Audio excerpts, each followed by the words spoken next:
as you came in, if you didn't get one of these, grab one after. This kind of gives you the breakdown of where I'm going to be going each week.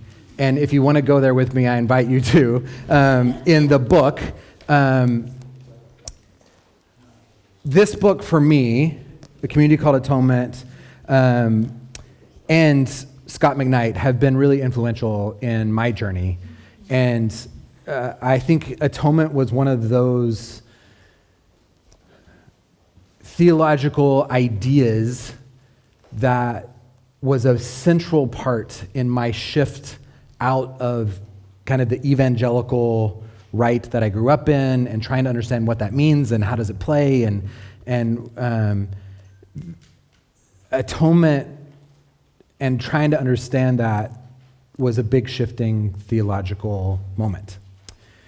And I came across Scott and his work, and it expressed things in a new way for me that really fit differently. I'm getting really echoey, Mike. Can you fix that?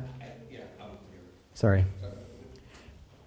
And so when I was engaging in our last lecture series, what topics would you want?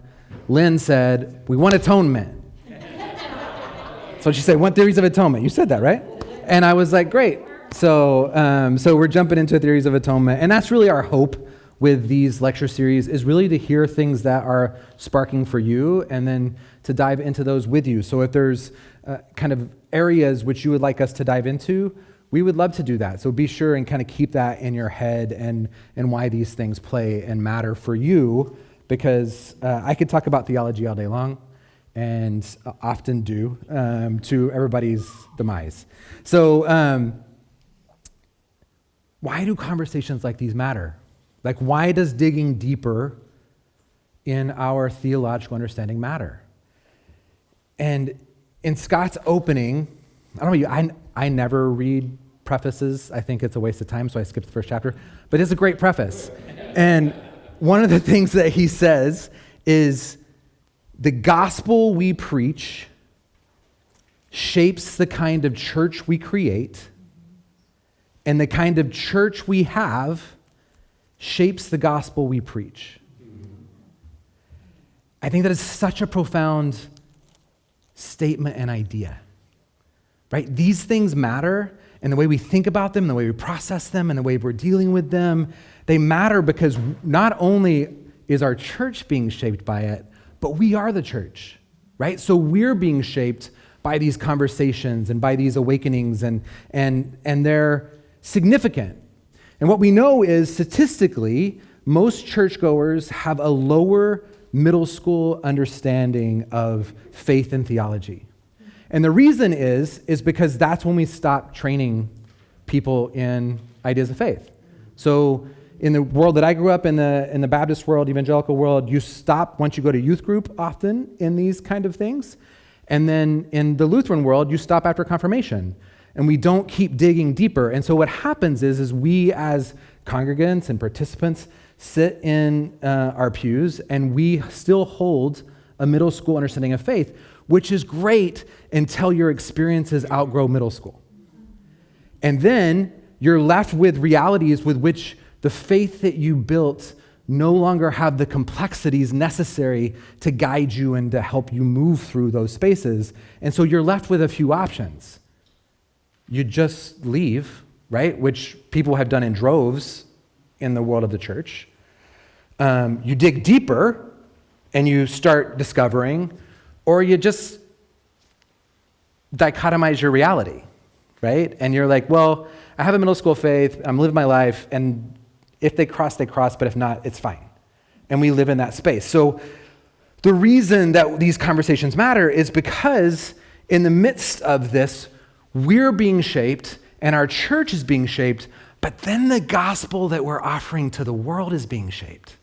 So if our gospel, the good news with which we're sharing into the world, is middle school, then what we had to offer people is just a middle school space that may not actually meet the needs that they're experiencing in their chaos of an adult life. And so that's why this journey matters, and what we're really seeking to do with classes like this. So thank you for being here. Thanks for being a part of that. That's our hope in this, is just to dig deeper. I love to teach. I find it to be very fun. It's most fun when you engage back and forth. So at any point you want to interrupt. Any questions you have, ask them. We'll go in and out of that. If you were at the last one, I'll try to be better about keeping us on track instead of chasing rabbits with you. So I might pull you back if we go into rabbit land, because again, all of these conversations are fun, but we'll end in that space. So to start us, I want to start kind of in a separate direction that leads us back around. And I want to talk a little bit about the types of theology, because I think that lays a groundwork for, often when we come to these conversations, we come from different angles. And so we're going to be taking multiple approaches around the theory of atonement, and I want you to kind of feel out what those areas might be and how they play and how they might look at the idea of atonement in different ways. So here's a few of them. And these are kind of the more historic framed theologies. So you can get a degree in any of these. That's how significant they are, right? These aren't just little nuanced forms of theology. You can go get a degree in biblical theology. You can get a degree in natural theology and historical theology, systematic theology, practical theology, and constructive theology. Those are all degree programs. Now, there's a lot of other degree programs too, but these are kind of the core within theological work. And so each of these systems approach the study of God or God talk theology in different directives. Biblical theology, first expressed as biblical theology in 1787, is focused on the specific ways that the discrete and unique authorial voices of Scripture reflect on the larger questions of theology. And then the relationships of actions and activities between God and all created things. But their lens is only through biblical authorship and how that plays. So, as opposed to that, a different reality of that is natural theology. Natural theology was first expressed in the Christian worldview in 300s. Natural theology goes all the way back to 300 BC as well, from a Hebrew perspective, where that word and idea is used. Natural theology is talking about knowledge about God, which is derived primarily from what we perceive from nature.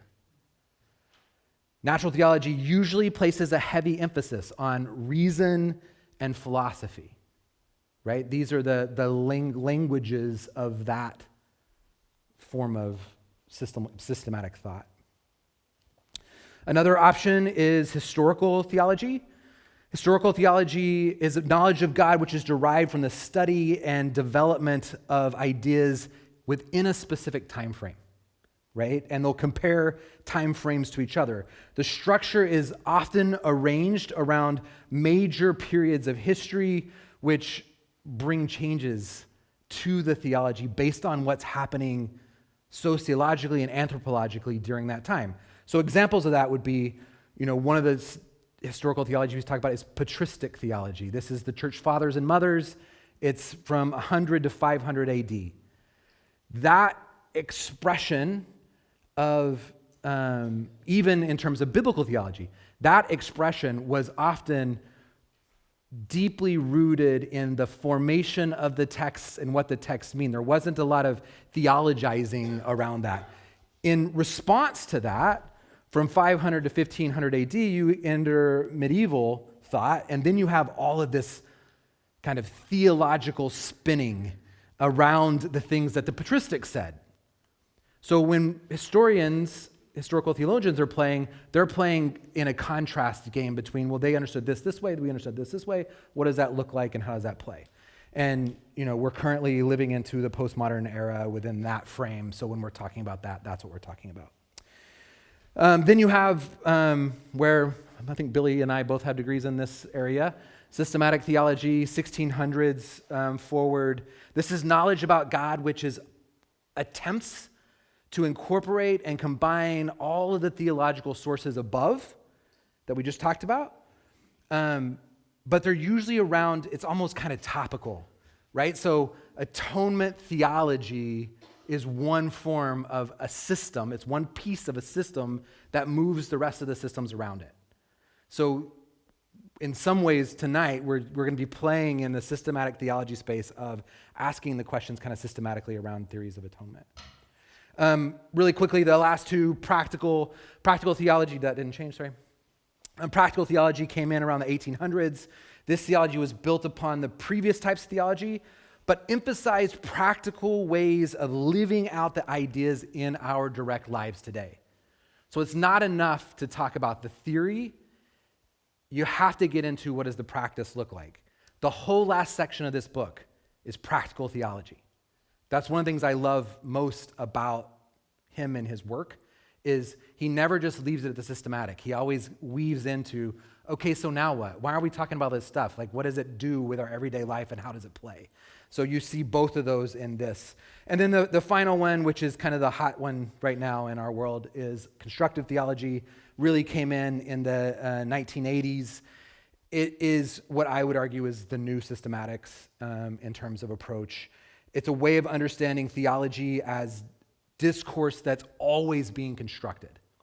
So what happens in systematic theology is we become very rigid and static, and the push from postmodernity was, that doesn't work. Like in systematic theology, if one cog doesn't move the other cog appropriately, then the system's broken. In constructive theology, I may hold this construct here and this construct here, and they may not move each other, but it's just what I hold, and I'm okay with that, right? So it's a little bit different of an approach in how those things play. Constructive theology is usually interdisciplinary. It's imaginative.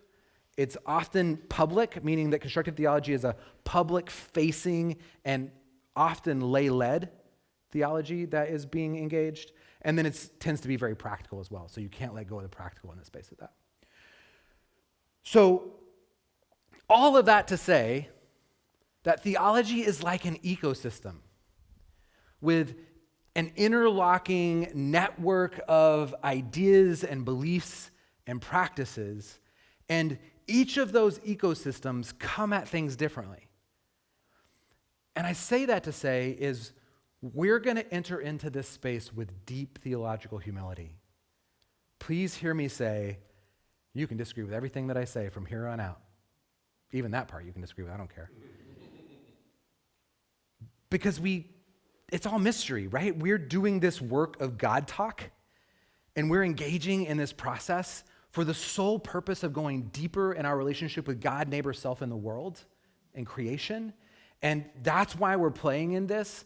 But we're playing in this, many of you have heard me say this. One of my favorite quotes is, my prayer is that when God looks at me, he looks at me in the same way he does a dung beetle rolling around in the shit. And that I bring him the same joy as the dung beetle. And I love that because that brings God joy, right? Like all of this stuff, and we're doing this, and God sees it, and we hold it in the tensions, and we hold it in the space of, this is the best I got in this moment. And if I were talking to myself, the person I am now, talking to the person I was 25 years ago, I'm not sure they would sit at the same table with each other. And so we hold that with grace, right? We hold it with grace, and we hold it in this space of, yep, we're going to enter in this conversation. We come at it from different angles. We're going to learn from each other, and hopefully we'll all grow and be deeper and more connected to God and each other through this process.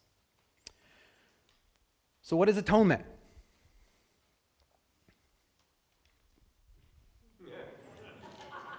Anybody?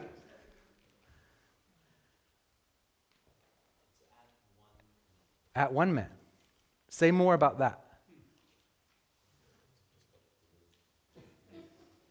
Yeah. Yeah, but I mean, like, I get that, but like, what does that then mean? Like, at one meant, how do you relate that then? I guess I relate it with incarnation, and I think atonement's totally tied up with that. Yeah. Yeah, so with this idea of incarnation, God revealing God's self into our world, and that there is a oneing between creation, all created things, and God in that space of that. And what I love about this, right, is we're already now engaging multiple principles and doctrines of theology within the first 5 seconds of this conversation. Right? That's beautiful. Others? Well, that also suggests that there's some separation. Great. And there's a consequent need for reconciliation. Yeah. And reconciliation requires sacrifice. Yeah. Or requires something, maybe sacrifice, right? So Rob just did theology, which is really awesome, right? Rob took incarnation and at-one-ment and said, if at-one-ment is about making us one, then that means that there had to be a separation, that oneness needed to happen. And then, so if there was a breach, then what? What does that mean? And then how does at-one-ment happen? What is the work there? Anybody else? It has to do with answering the questions, why did Jesus have to die? Often that's the context I think of it in. Yeah. Why was Jesus on the cross? How did that work? Beautiful. Why did Jesus have to die? What does the cross mean? How does it work? Right? It comes at this question. How does Jesus save? Or this question. What does Jesus save us from? Or an even different question, what might Jesus be saving us for? And these questions are at the heart and the core of what we talk about when we talk about atonement. Richard John Newhouse says, atonement is a fine, solid, 12th century Middle English word. The kind of word that we're inclined to trust. So think of at-one-ment. What was separated is now one. And so this is exactly where it's at. Now, our author for the book we'll be using, and I'm going to be using multiple books, but this is the one we're going to be reading through together. So if you hear me say something that you didn't read, it's because I'm saying things he didn't say. His definition is atonement is the restoration of humans in all directions so that they form a society, the ecclesia, the church, wherein God's will is, I should say, lived out and given freedom to transform all life. So that's a big definition, right? That's a lot of words. So what do you notice in this definition? What are things that pop out for you? In all directions. In all directions. Yeah, what does that mean? And he goes there. He'll go there with us. But I think that's a core, that's a differentiation in his work from other works. What else do you notice? Restoration, right? That this work is a restorative work. Transforming. Freedom, yeah. And not just transforming some things, right? Transforming all life. So one of the things that he's going to do is he's going to say that atonement is not just about God's relationship with an individual human, that it's all life that's in play. Created order, communal relationships, the whole ecosphere is being affected. So the other thing that he's going to say to us, pushing us forward, is atonement wasn't an act that just happened. Atonement is unfolding right now, all around us, among us, within us. This atonement thing was not a transactional moment that just happened. It's always happening. And it is reconciling, restoring, and remaking everything. So this is a significantly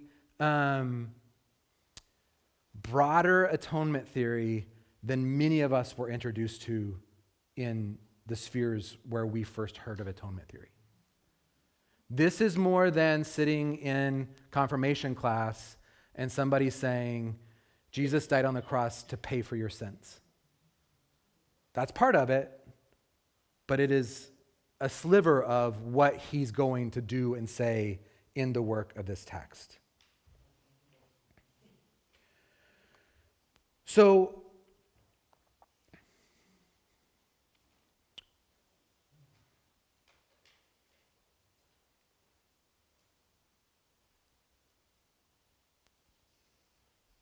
whose story is it when we talk about atonement?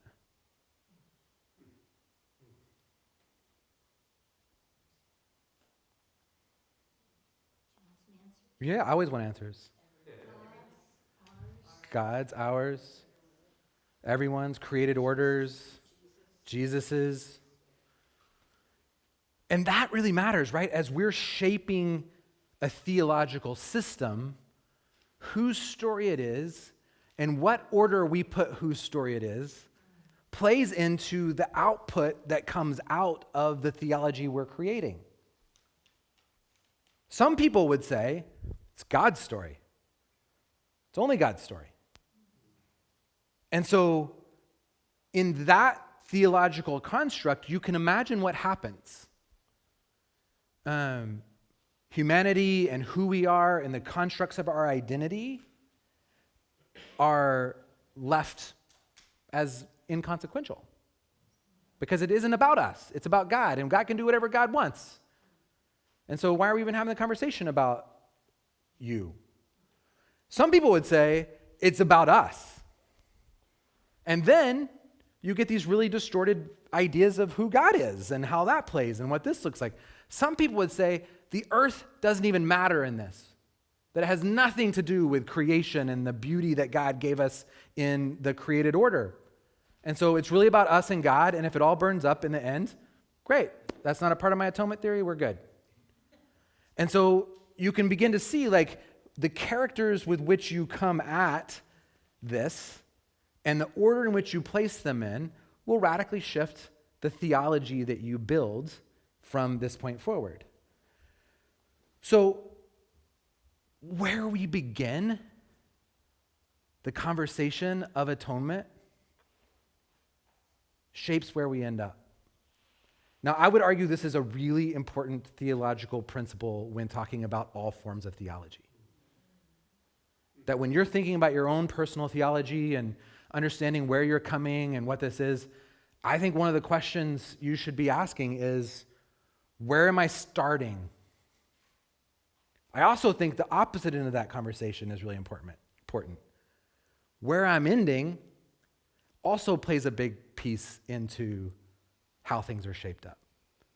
And so there are whole theological systems, right? There's a teleological, a study of the ends, which starts from the end of the story and goes from there. There are whole other pieces that start from the very beginning and they craft from that, and then it goes from there. There's some that start from the middle. And each of those, again, output a different reality of theology. And so you begin to see how this plays. So, do a little thought experiment with me. If I begin with wrath, God's wrath, where might I end up? Hell. Big theological treatises on hell. And because what I'm trying to do is understand the wrath, right? So I have these multi-doctrinal frames of wrath. You might have heard of Dante. Perhaps this is where he started, right? What else might come from wrath? That there's got to be some substitution for the guilt, the brokenness. It also paints a really interesting picture of God, right? If I start with wrath, then God by nature is wrathful. Even if I don't want that, it's part of what leaks out in the midst of that. What about if I start with the beginning, meaning Genesis? What might come? creation, right? That I might care, there might be some really interesting pieces about restoring of creation in the midst of that. All good, order. Now, this is interesting, right? Because it really depends on which beginning you start with. You start with Genesis 1 or Genesis 3 because they're very different stories. And so how that plays would shift. Scott loves the kingdom, right? He believes the whole of atonement rests in our theology of the kingdom. And so where might that take you if you believe that atonement is about the kingdom?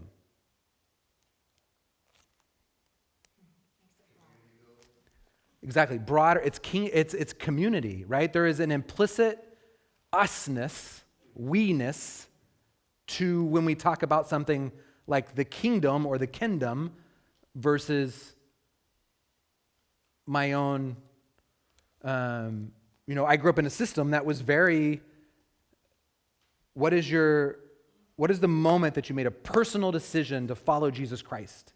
When you recognized your personal brokenness. I was in Catholic grad school before I ever heard anyone say anything to me about the communal aspect of salvation, right? And I was like, what? I was like, what? That was about the time I came across this. I'm like, what? It might not be about me. It's all about me. Can I share something? Yeah, please. I was thinking about kingdom, and Scott McKnight, I think, is like pretty much like a biblical theologian, right? Yeah, And I mean, I know where he got the kingdom from. He got it from Jesus. yeah, And what I think is really interesting about that is where it leads you to what Jesus was into talking about and into doing. And lots of times with atonement theology, it's like Jesus is born, blah, blah, blah, blah, blah, blah, blah, then he dies. right. That's where it gets to the part that Yeah, matters. Everything else he did before that was just kind of like the intermission or something. And it just sort of points it back to know all of it, all of the gospel, yeah. from page 1 to the end is part of it and important to pay attention to. I love that. Thank you for bringing that out because you're exactly right. Scott is a biblical theologian. He's a New Testament scholar. So Scott would tell you he's a New Testament scholar before he would tell you he's a theologian. And so he comes at it from a biblical perspective. That's his centering piece. And what you're saying is exactly right. He's living into this primarily through his read of the Gospel of Luke. And you'll see him constantly referencing the Gospel of Luke in this. And out of the Gospel of Luke, he hears Jesus nonstop talking about the kingdom. And so Jesus isn't talking about personal salvation. You will not find that in Luke. It doesn't exist. Now, you can draw inferences.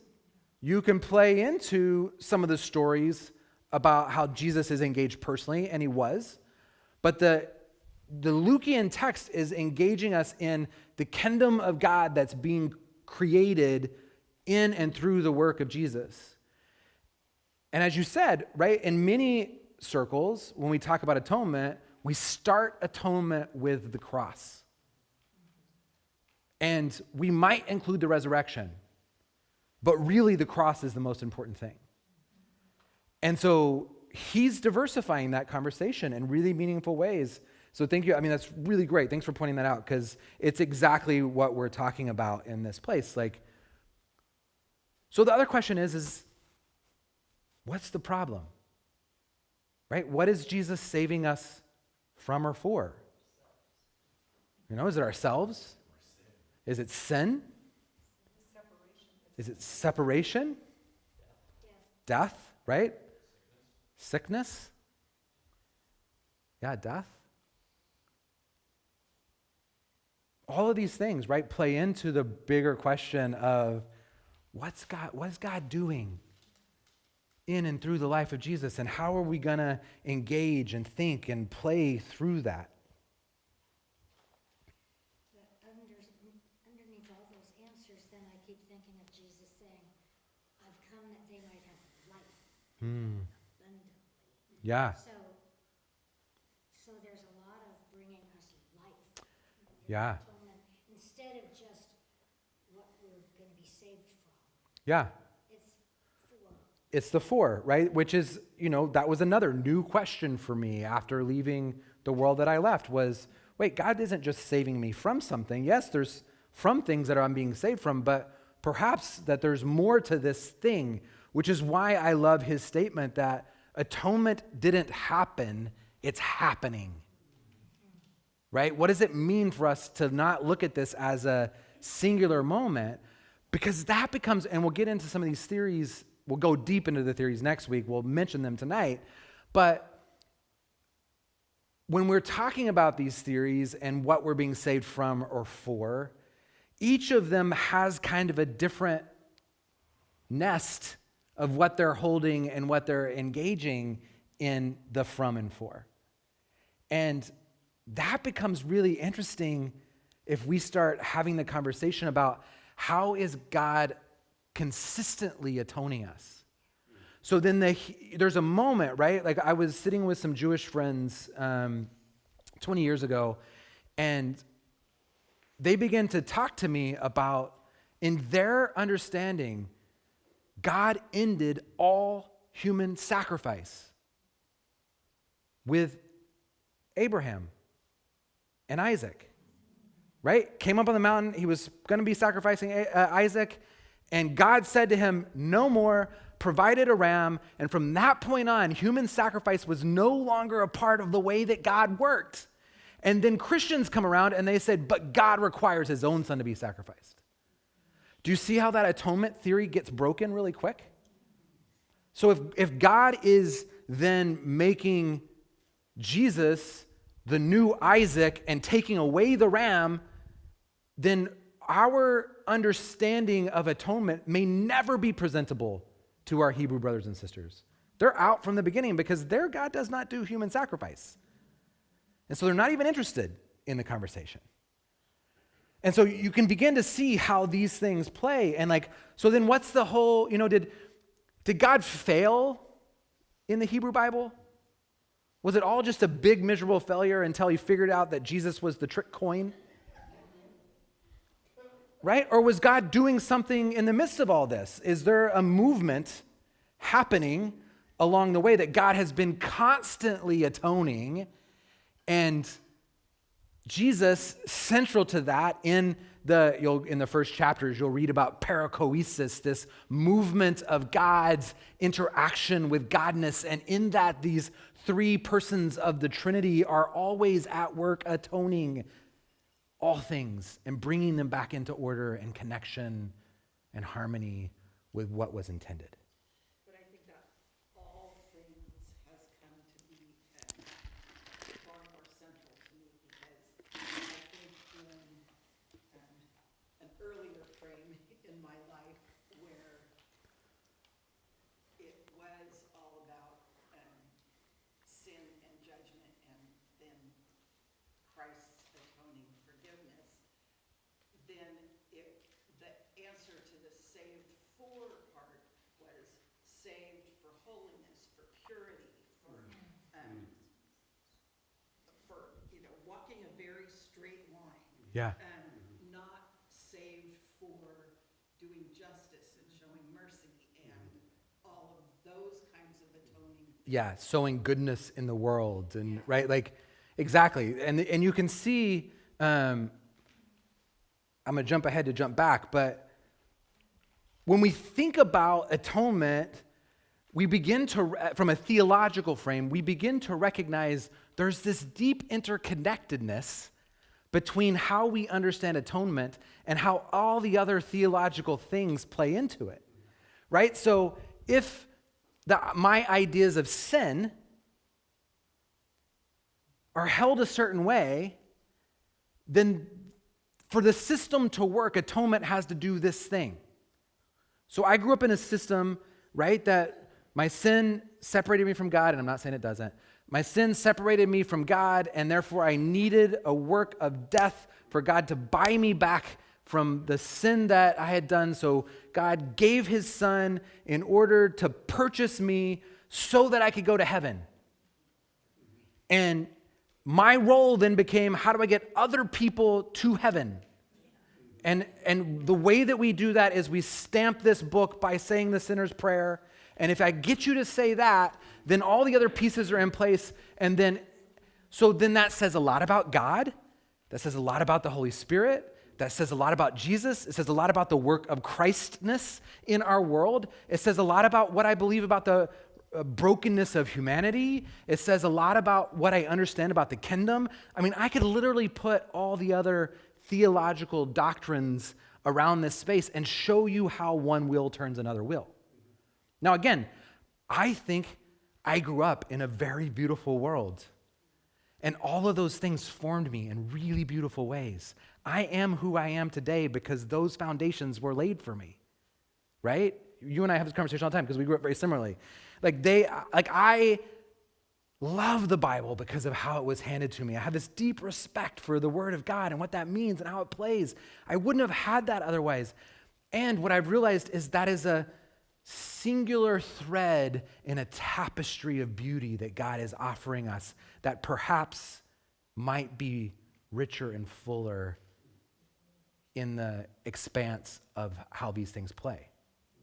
Do I still think I'm sinful? Yeah. Do I still think that sin separates me from God? Yeah. I think there's pieces of that. But it's not the whole story. There's more to the story than that. So, my computer died, sorry. Atonement, then, right, as we've been talking about, is more than a theological term. It's a story, it's a movement, a reality that shapes how we see God, how we see ourselves, how we see others, and how we see creation.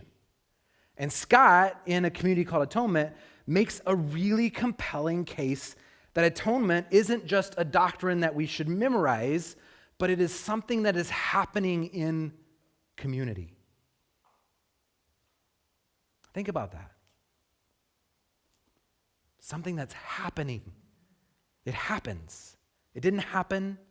It's not just a thing that Jesus did, but it's a thing that Jesus does, is doing. It's unfolding. It's not just about saving souls for heaven. It's about reconciling, restoring, and remaking everything. And if atonement is the story, then who the characters are that play in this story begin to be part of the formational weaving with which we will uncover what's happening.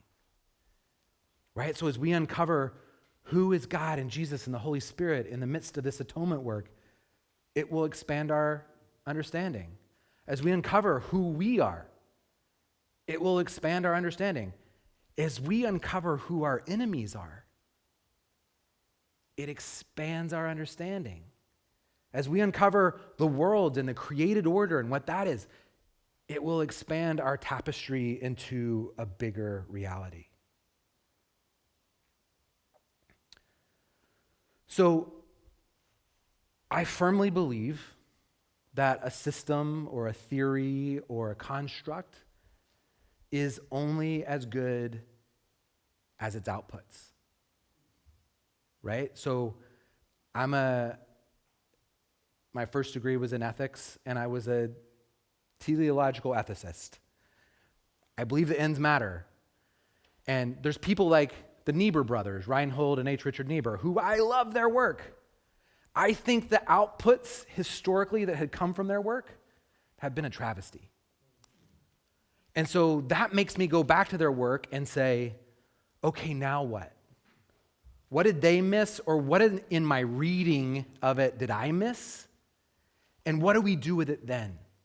So many of us were handed theological systems where we know the output of our atonement understanding is broken.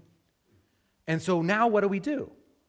And that's what we're going to do together, right? And some of you have beautiful atonement theories because you've been bathed in this richness of theology that is, I think, so life-giving, and I'm jealous that you came here from birth. But bear with us as we uncover that. So when we think about the outputs and who we are in our understanding of atonement, we begin to ask the question, what other theological concepts are important? Right? So I showed you a few. What others might you name? So sin, right? Like, your atonement theory will radically shape what you understand about sin. Is sin the breaking of a moral code? Or is it a breach in relationship? Those are two very different realities that take you to two different ends of atonement.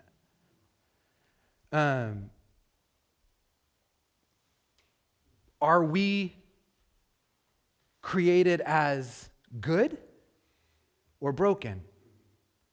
My church in Minnesota, when I was interviewing there, they said, are you an original sin person or an original blessing person? And literally I said, I'm going to out myself here. I said, I'm an original blessing person. And they said, great, we can continue with the interview. Because for them, nothing else like that was, they weren't going to have a conversation with somebody who was an original sin person. Now, they didn't realize what they were getting because they're a person who holds the reality of many of those things in conjunction, but they learned that later. So, but that plays, right? Like what you believe about humanity also plays into what is God saving from, with, in the midst of this. So your idea of Imago Dei, what does it mean to be created in the image of God? What are we saying when we say that? Begins to play into this. What other things might play into an output of atonement in a different way? Heaven and hell are on either side of this. Yeah, right? Yeah, heaven and hell, what does that mean?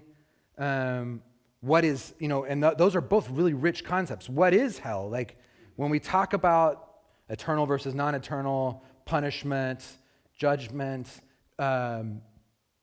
refinement, what are those things and how that plays? Same thing with heaven. Is there, what you believe about atonement might say what you believe about purgatory, if you believe in a purgatory. Some of you are like, it's not in the Bible. I hear you, but there's a whole group of people who believe in it. There's this thing called Abraham's bosom, and they're holding that space, and they're like, what is this? I did a funeral last year of probably one of the holiest women I had ever met, and she knew that she was going to be in purgatory the day after she died, and that then Jesus was going to meet her after that, and she was okay with that. That was a part of, and for her it was beautiful. Okay, like let's have that conversation. Like this is a really important space, but that's, both those things. Other things?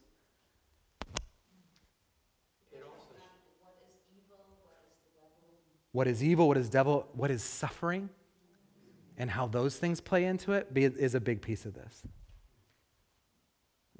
Yeah, it also is a way of framing the time in between.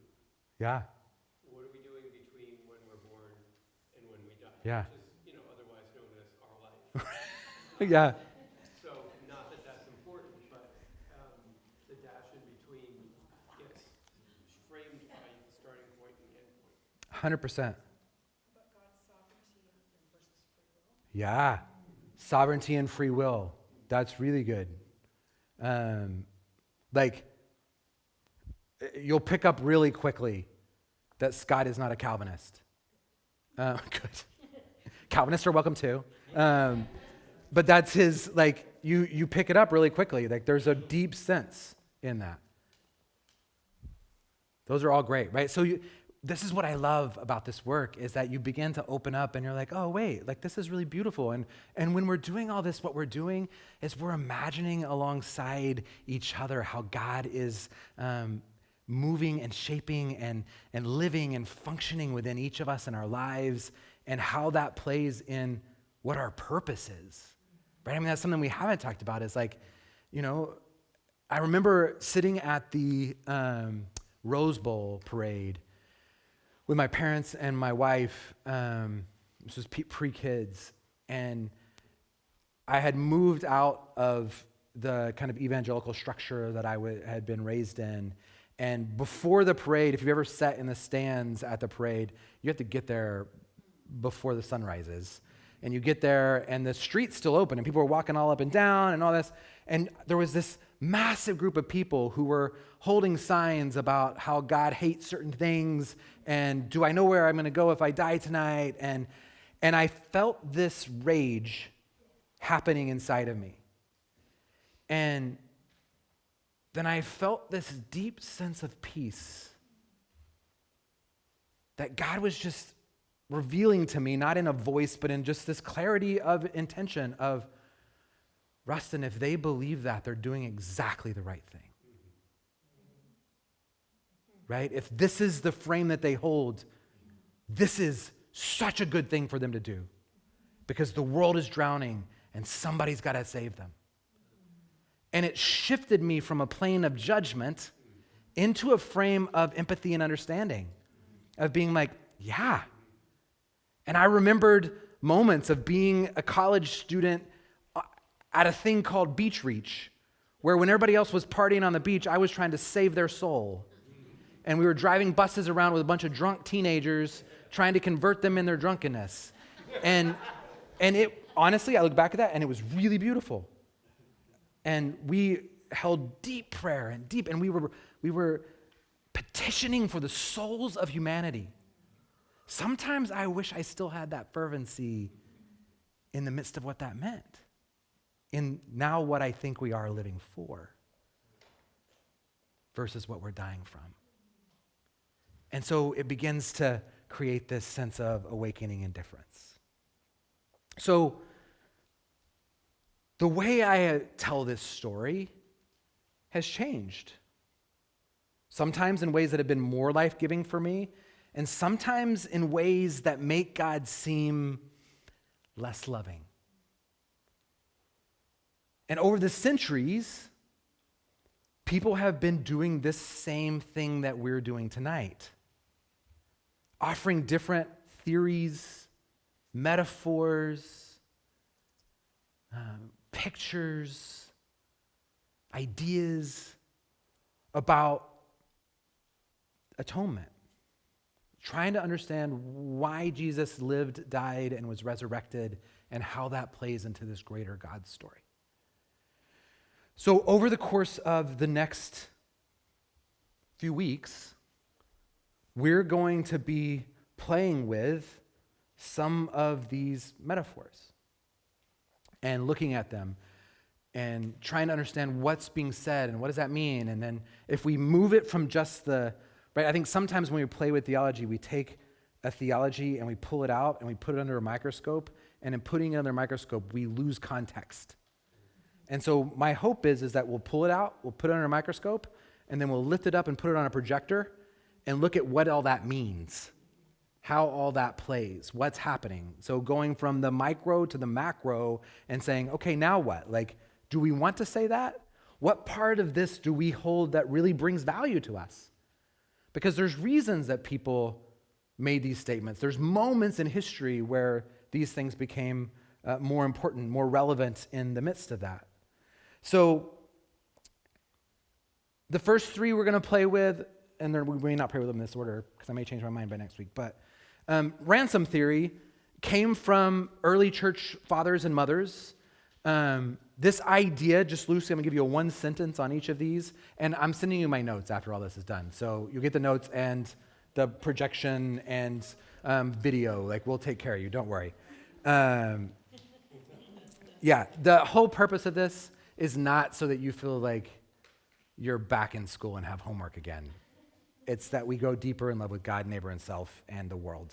So know that. So ransom theory, early church, and the idea is exactly what it says. Jesus' death was a ransom, a payment to free us from sin, evil, or the devil, or all three of those iterations. And so one of the questions we ask is, does God owe Satan a payment? Like, really? Like, are we talking about a dichotomized world where we have two equal forces at play in competition with each other, like Star Wars and you have the good kingdom and the bad kingdom, and these things are at war and playing. Like, that's part of this theory. And so are we okay with that? Like, do we hold that? What does that look like? How do we play in that? The next one is satisfaction theory. This is Middle Ages.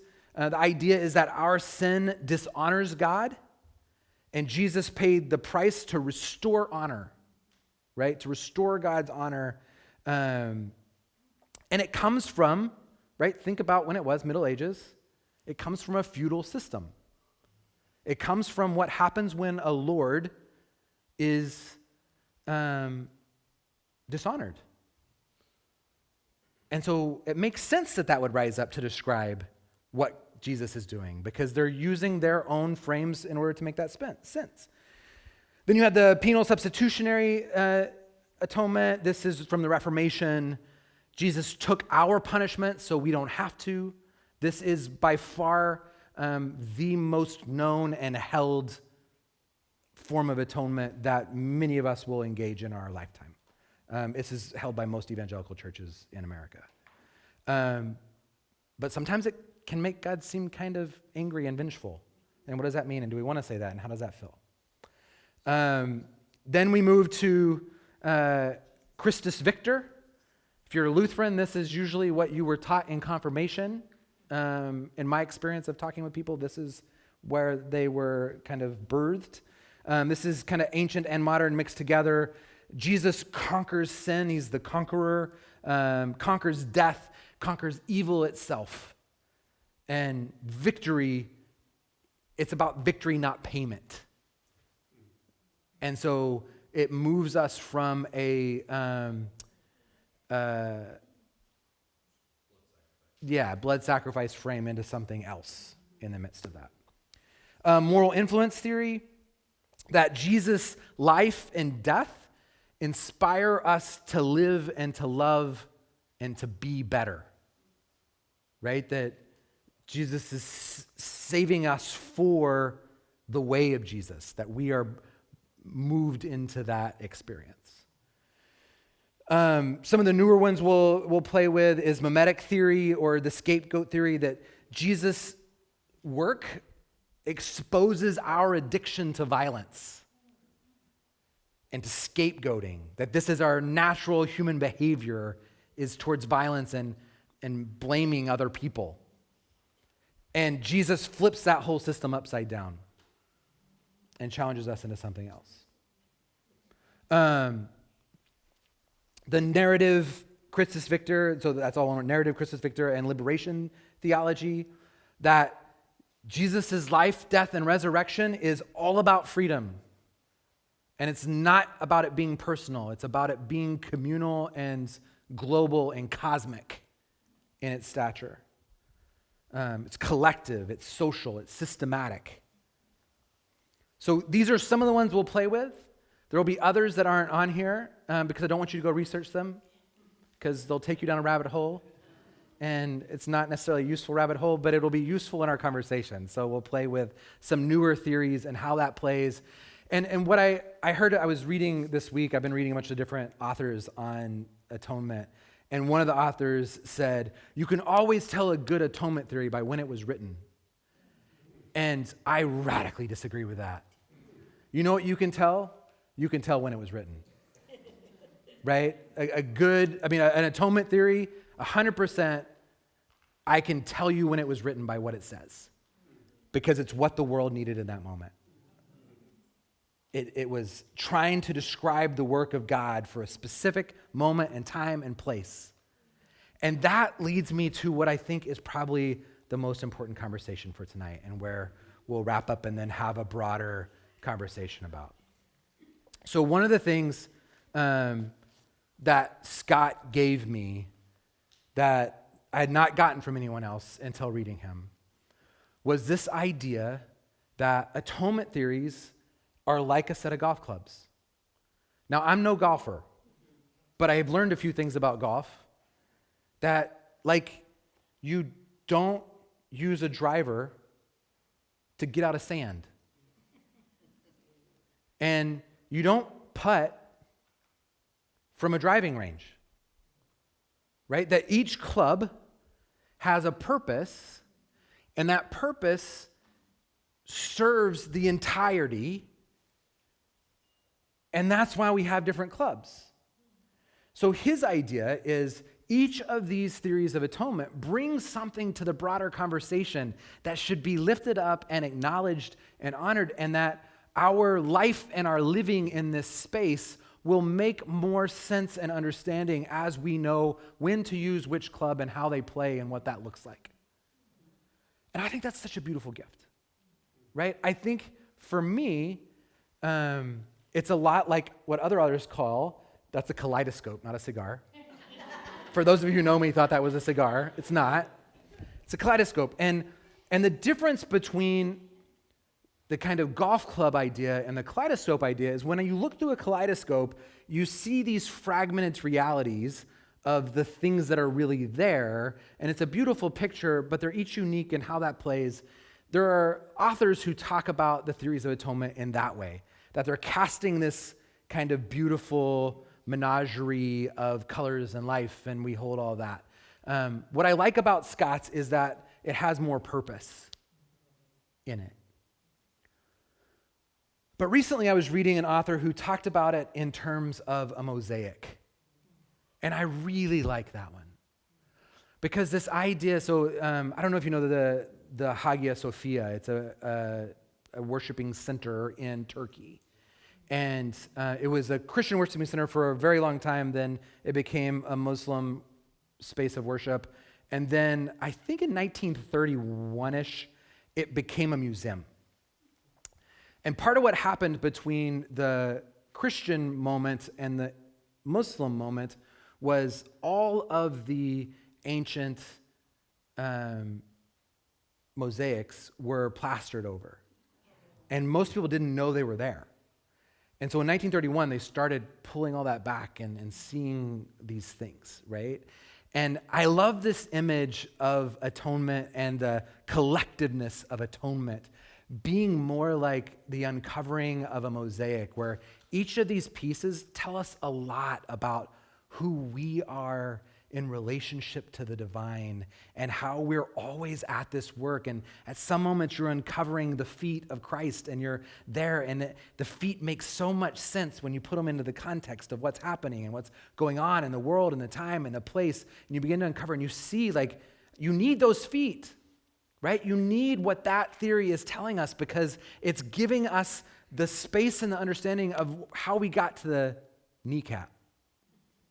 And then you uncover, the knees and the mid-body, and you start saying, okay, like there's other things here. And then you come to a place, and I kind of feel like you don't get to the face until you see Jesus, right? That in this place it becomes like, yeah, we're all kind of seeing through this mystery. We're uncovering, we're making sense, we're pulling value and meaning and understanding, and we're rooting our life in the action that rises out of these things for the purpose of this relationship with God, to not just being a part of God, but actually joining the dance, the perichoresis. Like we're invited into the personhood of God in this space. And that, for me, is what doing the work of theology is all about, is like finding ourselves in the midst of the dance, even if just for a moment on this kind of temporal plane that we're connecting with more, and we get excited and we're like, man, this like,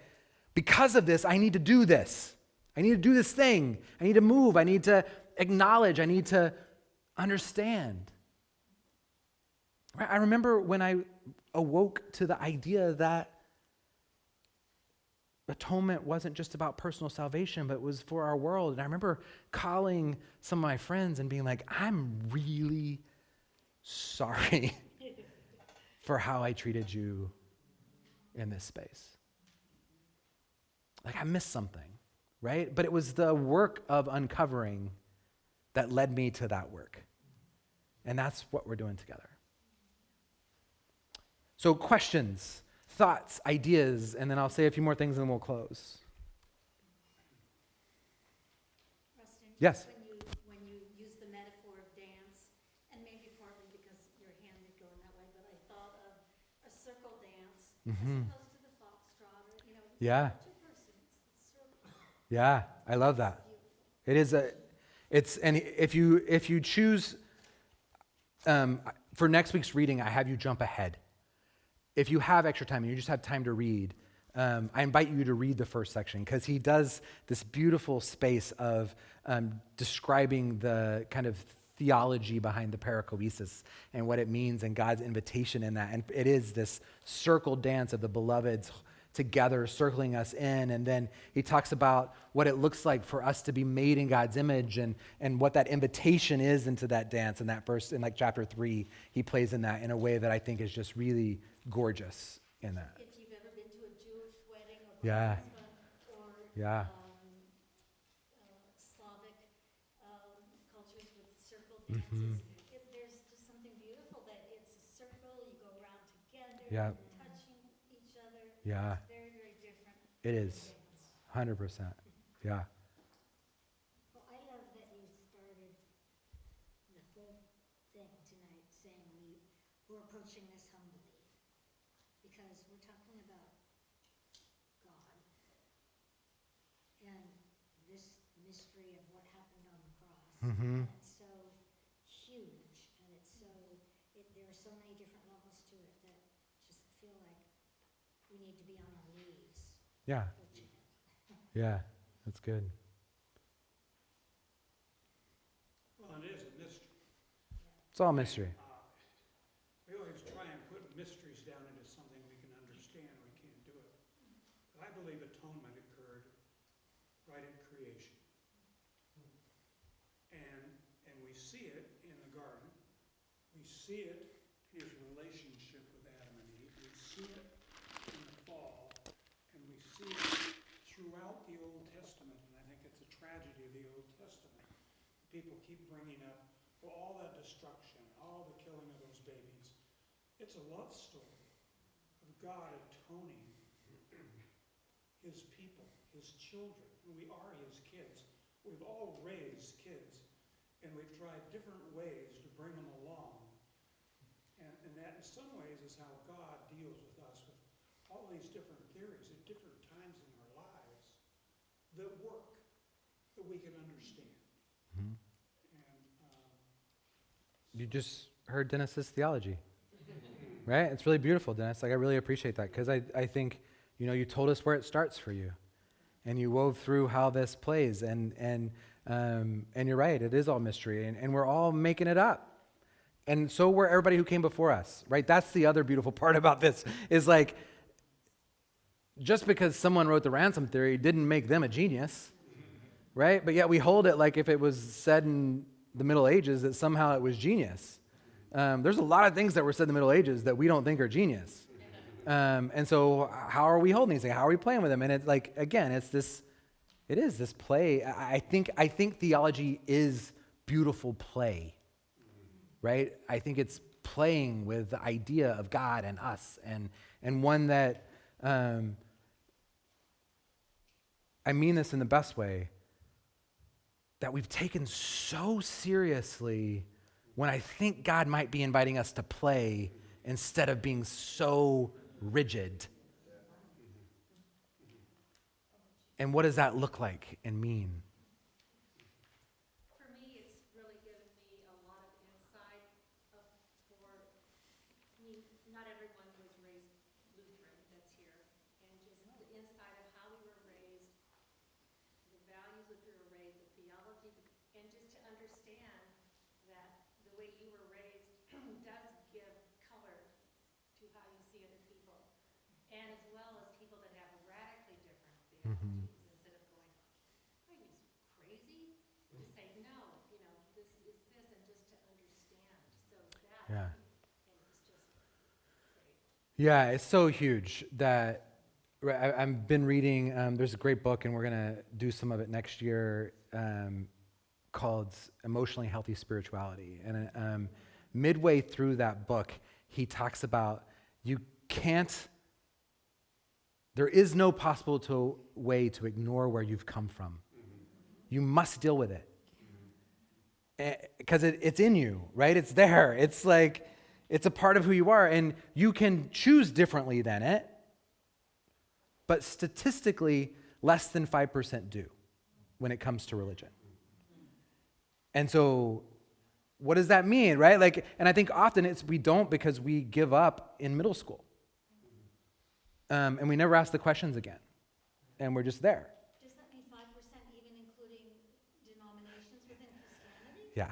So I think we've got more than that in this group. I mean, 100%. St. Matthew, one of the interesting things about St. Matthew, one of the things that I think what makes me a right person for the right time is because less than 10% of our congregation grew up Lutheran.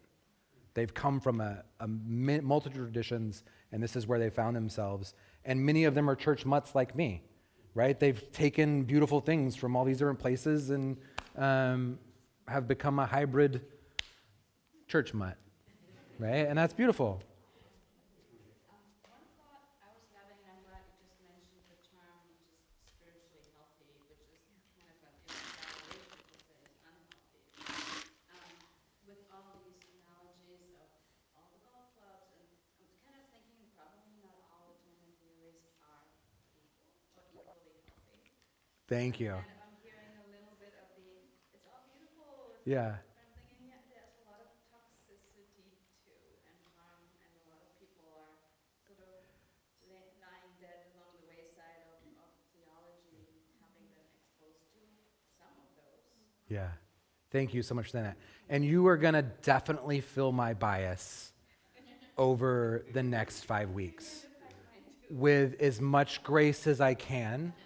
And I hope what you hear from me is the death that each of these have created, because they're all broken.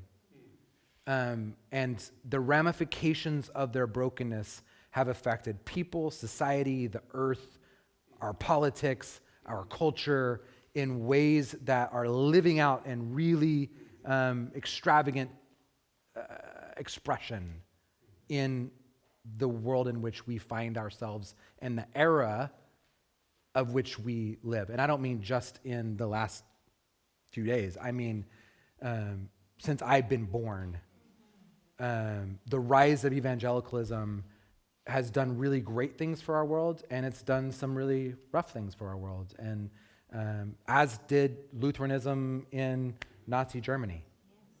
And I think part of the role of theology is naming that and addressing it and creating, I think the problem academically, we've talked about this a lot.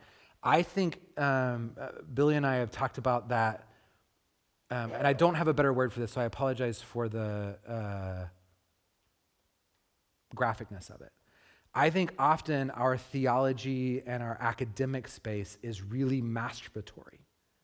It's all about gratifying the academic land in its own space and not about bettering our world and changing our reality. And so we keep holding on to these things that have caused brokenness, and we've been told you can't dream new things and say new things because we have to honor the saints who have come before, and the world is dying looking for us to say what God might be saying now. And the people who wrote the ransom theory and the people who wrote the moral influence theory and the people who wrote the Christus Victor theory had the courage to do that. And I think we have to have new courage. And so part of why I will introduce you to some that might feel crazy when I introduce you to them is because I think it's really brave. And I think it's the work of the church and the work of us. So if you don't know, I think each of you are theologians. And I think that's our work, right, is to talk about God. So I don't know if this will connect with other people, but it makes sense to me. I don't know what his name is, but he was talking about mystery. Yeah. Right? And for me, and you mentioned play, Mm-hmm. and I'm thinking art. Art, yeah. And specifically the creation of art, Mm-hmm. as opposed to kind of like an intellectual approach. Like an intellectual Yeah. approach is like trying to like put it into a box and understand it and have it make all sense. And of course, if you actually talk with a scientist, they're like, no, because that's not how they think of the universe. Is like, I got it all figured out. It's like, right? So but scientists appreciate art and the art of science, the mystery that goes into that. And I think that's a good way to approach theology. Yeah. As an artist, you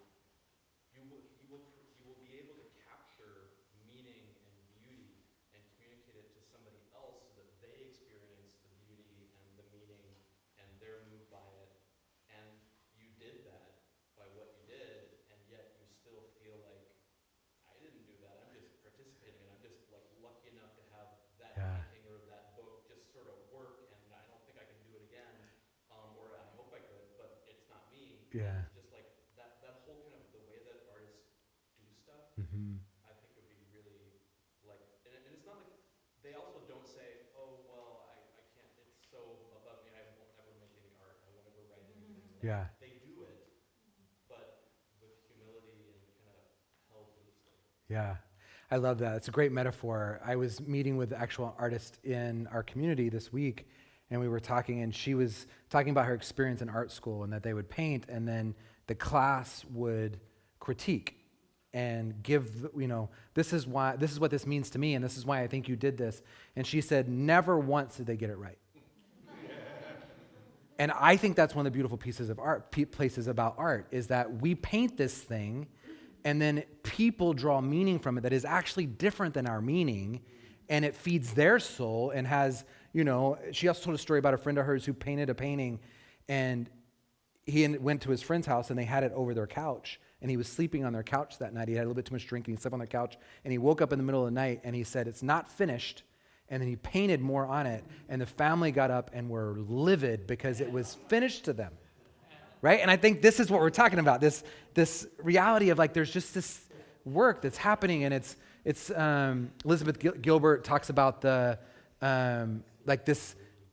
calls it the big magic. Like there's just this big magic that's happening, that we're the mystery side that we're in, and somehow it gets into us and envelops in us in this space, and we can't really understand it, but we hope it happens more than once in the midst of this. Yeah, that's really great.